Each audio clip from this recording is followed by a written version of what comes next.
আসসালামু আলাইকুম। অনুনাদ অনলাইন প্ল্যাটফর্মের পক্ষ থেকে সবাইকে স্বাগতম। আমি ইঞ্জিনিয়ার তানভীর। আজকে তোমার সামনে হাজির হয়েছি এসএসসি রসায়নের অধ্যায় ১১ জীবাশ্ম যে অধ্যায়টা আছে এই অধ্যায়ের ২য় নম্বর লেকচারটাকে নিয়ে। তো আমরা লাস্ট লেকচারে আমরা যা পড়েছিলাম আমি সেখান থেকে এটাকে কন্টিনিউ করছি।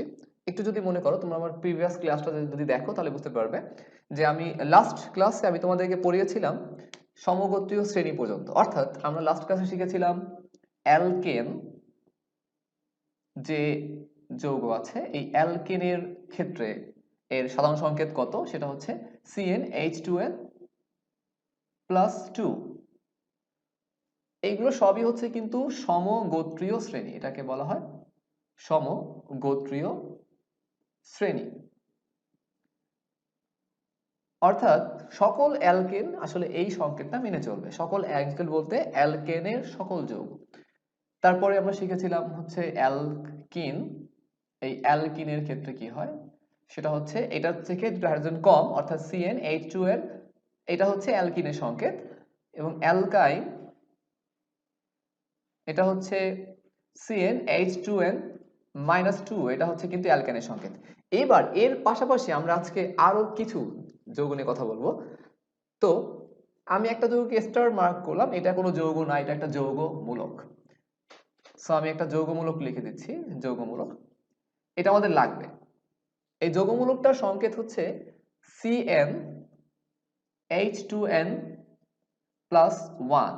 অর্থাৎ অ্যালকেন থেকে যদি একটি হাইড্রোজেন সরিয়ে নেওয়া হয় তাহলে যে যৌগমূলকটি পাওয়া যায় তাকে বলা হয় অ্যালকাইল মূলক। এটার নাম হচ্ছে অ্যালকাইল, অ্যালকাইল মূলক এটি।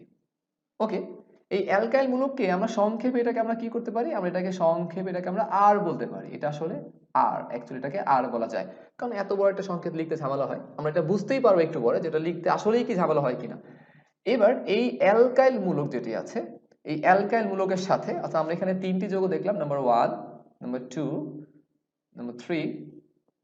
এবার আমরা যদি অ্যালকাইল মূলক যে আছে অর্থাৎ নাম্বার 4 এ যদি চিন্তা করি, এই CnH2n প্লাস 1 এটাকে আমরা অ্যালকাইল মূলক বলছি। আমরা যদি এইটার সাথে যদি আমরা OH যুক্ত করে দিই তাহলে এই যৌগটির নাম হয়ে যাবে অ্যালকোহল। তখন আমরা এটাকে অ্যালকোহল বলবো। আবার আমরা যদি এই অ্যালকাইল মূলকের সাথে যদি আমরা CHO যুক্ত করে দেই তাহলে আমরা এটা পেয়ে যাব অ্যালডিহাইড। এটা হয়ে যাবে অ্যালডিহাইড। আবার আমরা যদি ঠিক একইভাবে এই অ্যালকাইল মূলকের সাথে যদি আমরা এখানে COOH যুক্ত করে দেই তাহলে এটি হয়ে যাবে ফ্যাটি অ্যাসিড, বা একে বলা হয় জৈব অ্যাসিড। জৈব অ্যাসিড বলা যায়, একে ফ্যাটি অ্যাসিড বলা যায়, একে কার্বক্সিলিক অ্যাসিডও কিন্তু বলা হয়। এখন আমরা এই অ্যালকেন, অ্যালকিন, অ্যালকাইন আমরা আসলে এই তিনটি যৌগ গঠন করাটা শিখব। তাহলে আমাদের প্রথমত কি জানতে হবে, আমরা লাস্ট ক্লাসে বলেছিলাম আমাদের জানতে হবে হচ্ছে এই গ্রিক নাম। গ্রিক ভাষায় 1, 2, 3, 4 এগুলোকে কি বলা হয় আমরা শিখেছিলাম, কিন্তু মিথ, ইথ, প্রোপ এভাবে কিন্তু আমরা শিখেছিলাম। আচ্ছা ওকে, তাহলে শুরু করা যাক সেখান থেকে। আমরা আসলে প্রথমত এখানে আমরা অ্যালকেনটাকে নিয়ে কথা বলি। সো অ্যালকেন সেটা কিভাবে গঠিত হবে।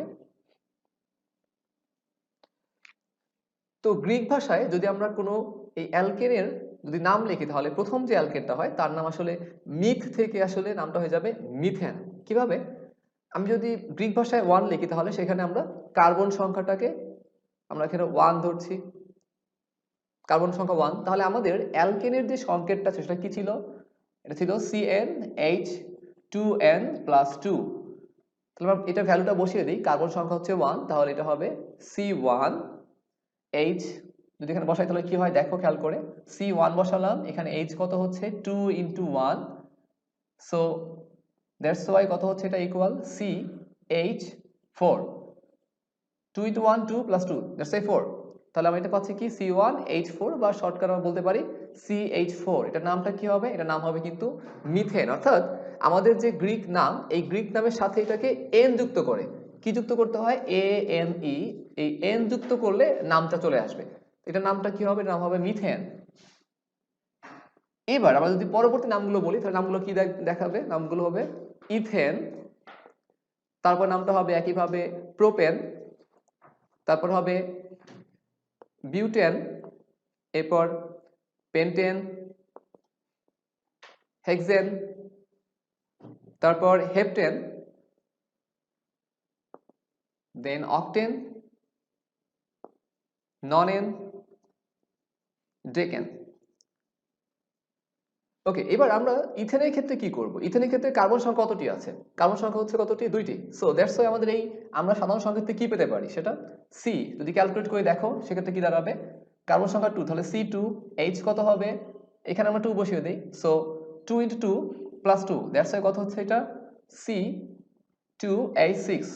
আমরা পাচ্ছি C2H6। একইভাবে যদি আমরা কাজগুলো করি, আমরা পরবর্তী কি পাবো? এখানে C3H8 পাবো, C4 আমরা H10 পাবো, আমরা C5H12 পাবো, একইভাবে C6 আমরা H14 পাবো, C7H16 পাবো, C8H আমরা 18 পাবো, C9H20 পাবো এবং লাস্ট অফ অল আমরা এখানে C10H22 পাবো। তাহলে এইগুলো হচ্ছে যৌগটা। দেখো খুব মজার ব্যাপার, আমরা এখানে একটা সংকেত মনে রাখলেই কিন্তু আমরা সবগুলো যৌগ লিখে ফেলতে পারি। এবার এই যৌগগুলো আমাদের কয়টি কার্বনের বন্ধনে আছে তা কিন্তু আমাদের জানতে হবে। যেহেতু এটা অ্যালকেন, তাহলে অ্যালকেন কিন্তু সম্পৃক্ত হাইড্রোকার্বন, সো অ্যালকেনের বন্ধনটা কেমন? কার্বন কার্বন একক বন্ধন থাকবে। তাহলে আমরা এই কার্বন কার্বন যে একক বন্ধন, সেটাকে আমরা কি করব? এইগুলোকে ভেঙে দেখব আসলে সত্যি কথা কার্বন কার্বন একক বন্ধন থাকে কিনা। তাহলে আমরা এখানে দেখতে পাচ্ছি 2টি কার্বন আছে। এই 2টি কার্বনের বন্ধনটাকে আগে ক্যালকুলেট করতে হবে। তাহলে আমরা এটাকে দেখো কিভাবে লিখতে পারি। কার্বনের ক্ষেত্রে এখানে কার্বন আছে কয়টি? কার্বন আছে 2টি। সো এরা একক বন্ধন থাকবে, লিখলাম, একক বন্ধন দিলাম। এখন এই কার্বনের যেহেতু একটি বন্ধন ব্যবহৃত হয়েছে একটি ইলেকট্রন শেয়ার করে, তাহলে দ্যাটস ওয়াই তার কিন্তু আরো 3টি ইলেকট্রন এখন অবশিষ্ট আছে যার সাথে সে বন্ধন তৈরি করতে পারবে। অর্থাৎ আমি যদি একটু ভেঙে দেখাই তাহলে দেখো কি হয়।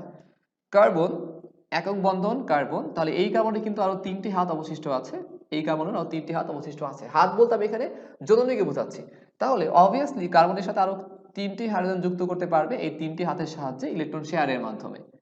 তাহলে আমরা যদি শুধু কার্বনের এই বন্ধনটাকে ঠিক রাখি আর বাকি হাইড্রোজেন বন্ধনগুলোকে আমরা উল্লেখ না করি, তাহলে এটা কিন্তু আরেকভাবেও লেখা যায়। সেটা কিভাবে লেখা যায়? এটাকে লেখা যায় CH3 একক বন্ধন CH3, এটা কিন্তু এভাবেও লেখা যায়। তাহলে আমরা এটাকে কি বলছি? ইথেন। তাহলে ইথেন আমরা কি লিখতে পারি? CH3 লিখতে পারি CH3।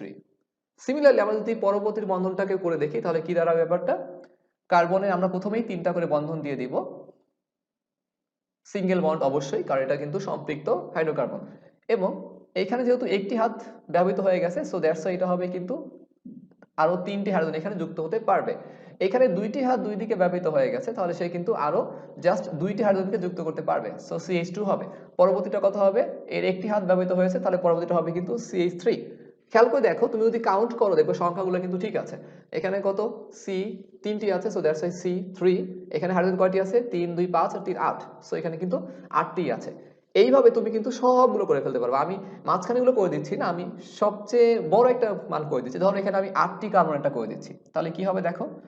কার্বন আমরা প্রথমে 8টি লিখব, 1 2 3 4 5 6 7 8। আমি 8টি করে ফেললাম। সবগুলোতে আমি অবশ্যই একক বন্ধন দিব, কারণ এখানে দ্বিবন্ধন দেওয়া যাবে না, কারণ এটা সম্পৃক্ত হাইড্রোকার্বন। এবার আমি জাস্ট হাইড্রোজেনগুলোকে বসিয়ে দিব। তাহলে হাইড্রোজেন এখানে 3টি হবে, এখানে 2টি দেওয়া যাবে, কারণ এখানে দুই পাশে 2টি হাত ব্যবহৃত হয়ে গেছে। এই সবগুলো থেকে 2টি দেওয়া যাবে না। পরেরটা 2টি দেওয়া যাবে না। তারপরেরটাও 2টি দেওয়া যাবে না। এরপরেরটাও 2টি, তারপরেরটাতেও 2টি, অবশ্যই একক বন্ধন, এবং তারপরে লাস্টে হবে 3টি। তুমি কাউন্ট করে দেখো, এখানে তুমি C8H18 পাবে। কিভাবে দেখো? কার্বন কয়টি আছে? 1 2 3 4 5 6 7 8, কারণ মানে 8টি আছে। দেখো হাইড্রোজেন কতটি আছে? 3 3 6 8 10 12 14 16 18, একেবারে মিলে গেল। তো এখানে তুমি যা আছে সবগুলো তুমি কিন্তু এই একই নিয়মে কিন্তু করে ফেলতে পারবে। এটা একদম সেম কাইন্ড অফ তুমি কিন্তু করতে পারবে। এবার আমরা অ্যালকেন নিয়ে কথা বললাম, এটা কিন্তু একক বন্ধন ছিল। এবার যদি আমরা অ্যালকিন নিয়ে কথা, অর্থাৎ নাম্বার 2 নিয়ে যদি আমরা কথা বলি, সেক্ষেত্রে কি ঘটবে? আমরা যদি অ্যালকিনের ক্ষেত্রে দেখি, তো দেখা যায় অ্যালকিনের ক্ষেত্রে আসলে এর সাধারণ সংকেতটা হচ্ছে CnH2n, যা এই হাইড্রোজেনের অর্থাৎ অ্যালকেনের চেয়ে 2টি হাইড্রোজেন কম। এটার ক্ষেত্রে নামটা কেমন হবে? নামটা হবে ENE যুক্ত হবে, অর্থাৎ নামটা হবে ইন এইভাবে, অর্থাৎ মিথেনের জায়গায় নামটা হবে মিথিন, ইথেনের জায়গায় নামটা কি হবে ইথিন, প্রোপেনের ক্ষেত্রে নামটা কি হবে প্রোপিন, এরপরে একইভাবে সিমিলারলি বিউটিন, পেন্টিন, তারপরে হবে হেক্সিন, হেপটিন, অকটিন, তারপর নামটা কি হবে ননিন, এরপর হবে ডিকিন। এবার আমরা নামকরণগুলো কিভাবে করতে পারলাম, জাস্ট আমরা এল এর শেষে অর্থাৎ এই নামগুলো শেষে গ্রিকের শেষে আমরা ইন এ যুক্ত করে দিলাম। এবার আমাদের কাজ কি, আমরা অবশ্যই মনে রাখবো অ্যালকিনের ক্ষেত্রে কিন্তু কার্বন কার্বন দ্বিবন্ধন, এটা কিন্তু অবশ্যই কি ধরনের হাইড্রোকার্বন, এটা কিন্তু অসম্পৃক্ত হাইড্রোকার্বন। তাহলে আমরা যদি মিথিনের ক্ষেত্রে চিন্তা করি তাহলে আমাদের কিন্তু দ্বিবন্ধনটা দিয়ে কাজ করতে হবে। তো আসলে মিথিনটা গঠিত হয় না, এটা গঠিত হয় না। কেন হয় না তাও নিয়ে কথা বলবো। আমরা ইথিনটাকে নিয়ে কাজ শুরু করি। কিভাবে হয়, ইথিনের ক্ষেত্রে কার্বনের কয়টি সংখ্যা, সেটা হচ্ছে 2টি। সো দ্যাটস ওয়াই আমরা এখানে কার্বন সংখ্যা 2 বসাই, তাহলে কি হয় C2H2 into 2, তাহলে ব্যাপারটা কি দাঁড়াচ্ছে C2H4। সো দ্যাটস আমরা কি পাচ্ছি এখানে C2H4, এটা হচ্ছে ইথিনের সংকেত। যদি আমরা এখন কার্বন সংখ্যা 3 নিই তাহলে কি হবে, 3 নিলে এটা C3, H হবে 2 into 3, অর্থাৎ আমরা n এর জায়গাতে জাস্ট মানটা বসিয়ে দিলাম, কার্বন সংখ্যা সেটা বসিয়ে দিলাম, তাহলে C3H কত হচ্ছে C3H6। এইভাবে আমরা কিন্তু সবগুলোই করে ফেলতে পারবো, সেগুলো কত হবে একইভাবে C4H8, এটা হবে C5H10, এটি হবে C6H12, C7H14, C8H16, C9H18 এবং লাস্ট অফ অল C10H20। এবার আমরা অবশ্যই এইগুলোর বন্ধনটাকেও গঠন করে দেখব। এখন বন্ধনের পার্থক্যটা কোথায়, পার্থক্য কিন্তু এই জায়গাটাতে। এটার ক্ষেত্রে হচ্ছে একক বন্ধন, এটার ক্ষেত্রে কিন্তু হচ্ছে অবভিয়াসলি দ্বিবন্ধন। দ্বিবন্ধনটা অনেকভাবে চিন্তা করা যায়, যেমন আমরা যদি এটা বন্ধনটা তৈরি করি, এটা কিন্তু এরকম একটা চেইন সিস্টেম হবে। তো দ্বিবন্ধন তো অনেক জায়গায় দেওয়া যেতে পারে, আমরা কোথায় দিব, সাপোজ আমি যদি C5H10টাকে নিয়ে কথা বলি, কার্বন নিলাম আমি 5টি, অর্থাৎ আমি এখানে কথা বলছি কাকে, পেন্টিনটাকে নিয়ে। সো আমি একটা এক্সাম্পল দিচ্ছি, এখানে পেন্টিনের এক্সাম্পল দিচ্ছি। আমরা এখন পেন্টিনটার বিন্যাস করে দেখব। সো ব্যাপারটা কি হয় দেখি, পেন্টিন তো কার্বন কয়টি আছে 5টি, সো কার্বন নিব 5টি 1 2 3 4 5। তো আমরা সবগুলোতে আগে একক বন্ধন দিয়ে দিব। এখন আমরা জানি এটা কিন্তু দ্বিবন্ধন হবে, তো তার মানে এরকম না যে সব জায়গায় দ্বিবন্ধন হবে, জাস্ট একটি দ্বিবন্ধন হলে সেটা অসম্পৃক্ত হয়ে যাবে। তো আমরা একটি দ্বিবন্ধন দিব, আমরা দ্বিবন্ধন শুরুতে দিতে পারি, মাঝে দিতে পারি, যে কোনো জায়গায় দিতে পারি, তুমি যেখানে দাও না কেন এটা অবশ্যই মিলবে। বাট আমি সাজেস্ট করবো তোমরা মাঝখানে না দিয়ে, ডানে বা শেষে না দিয়ে একদম শুরুতে একটা দ্বিবন্ধন দিয়ে নিবা, অর্থাৎ তোমরা আগে থেকে এটাকে অসম্পৃক্ত চিন্তা করে নিবা। এখন যদি আমি এখানে দ্বিবন্ধন দিই তাহলে সেই অনুযায়ী কার্বন সংখ্যা এবং কার্বনের হাত সংখ্যা কাউন্ট করতে হবে। যেমন এই কার্বনটার ক্ষেত্রে এখানে 2টি হাত ব্যবহৃত হয়েছে, অর্থাৎ তার 2টি ইলেকট্রন ইউজ হয়ে গেছে, আর বাকি আছে কয়টি ইলেকট্রন, 2টি, অর্থাৎ 2টি হাত বাকি আছে। দ্যাটস ওয়াই এখানে সর্বোচ্চ কয়টি হাত যুক্ত হতে পারবে, আর মাত্র 2টি। এইখানে এই কারণের ক্ষেত্রে খেয়াল করে এদিকে একটি হাত ব্যবহৃত হয়েছে, এদিকে আর 2টি হাত ব্যবহৃত হয়েছে, সো তার কিন্তু আর একটি মাত্র হাত ফাঁকা আছে। দ্যাটস ওয়াই সে কিন্তু এখানে জাস্ট আর একটি মাত্র হাইড্রোজেনকে যুক্ত করতে পারবে, এর বেশি পারবে না। এইভাবে দেখো পরেরটা, এটার ক্ষেত্রে কতটি, 2টি হাত ইউজ হয়েছে, সো 2টি হাইড্রোজেন দেওয়া যাবে। এখানে 2টি ইউজ হয়েছে, সো 2টি দেওয়া যাবে। এবং লাস্টে যা আছে এখানে ও একটি হাত ইউজ করেছে, দ্যাটস ওয়াই ও আরো 3টি হাইড্রোজেনকে যুক্ত করতে পারবে। এই যে ব্যাপারটা, তুমি এখন এটাকে কাউন্ট করে দেখো, পেন্টিনের যে সংকেতটা ছিল সেটা ছিল কি C5H10, তুমি মিলিয়ে দেখো অবশ্যই এটা C5H10 কিন্তু হবে। 1 2 3 4 5, কার্বন 5টি, হাইড্রোজেন কয়টি, 2 3 4 5 6 7 8 9 10। সিমিলারলি কিন্তু এটা C5H10টাই কিন্তু হলো। এইভাবে কিন্তু দ্বিবন্ধন করতে পারে। আমরা চাইলে কিন্তু মাঝখানেও দিতে পারি, কোনো অসুবিধা নাই, ডানও দেওয়া যেতে পারে, এটাও কোনো অসুবিধা নাই, ইওর উইশ, তুমি কিন্তু দিতে পারবে। আচ্ছা, এবার যদি আমরা এখন অ্যালকাইনটাকে নিয়ে কথা বলি, সেক্ষেত্রে কি হবে, জাস্ট ছোট্ট পার্থক্যটা কোথায়, এখানে কার্বনের ত্রিবন্ধন থাকবে, অর্থাৎ আমরা এখানে এই জায়গাটাতে আমরা অ্যালকাইনটাকে করে দেখি, তো ব্যাপারটা কি দাঁড়াবে, অ্যালকাইন আমরা ওর সাধারণ সংকেত কি জানি, এটাকে আমি রাফ আকারে লিখে দিচ্ছি, এটা আমরা রাফ করেছিলাম।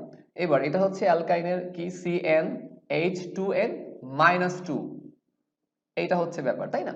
তাহলে এখন দেখো যদি আমরা এটার বিন্যাসটা করি, তাহলে অ্যালকাইনের ক্ষেত্রে আমরা বলতে পারি নামগুলো কি হবে, নামগুলো এইভাবেই কিন্তু আসবে, নামগুলো হবে সেক্ষেত্রে মিথাইন, মিথাইন, এটা কিন্তু গঠিত হয় না।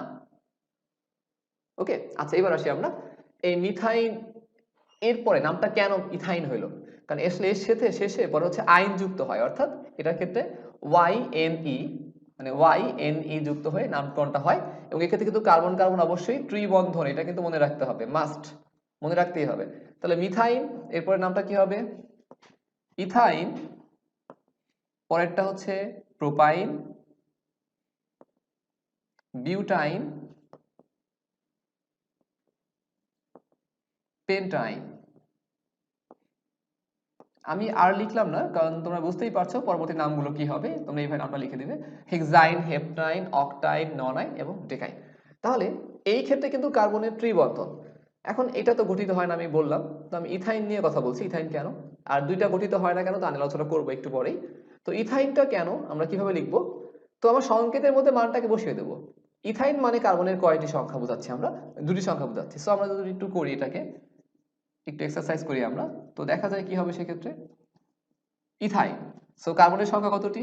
দুইটি, তো C2 সংকেতের মধ্যে বসাই, এখানে 2n, so H2 into carbon সংখ্যা দুইটি 2 -2 বসিয়ে দিলাম মানটা। সো কি দাঁড়াচ্ছে এটা? C2 H4 -2, দ্যাটস হোয়াই এটা পাচ্ছি আমরা C2H2। এটা হচ্ছে ইথাইনের সংকেত, অর্থাৎ এটা হবে ইথাইন C2H2। সিমিলারলি আমরা যদি পরেরটা করি অর্থাৎ প্রোপাইন, সেক্ষেত্রে কি হবে?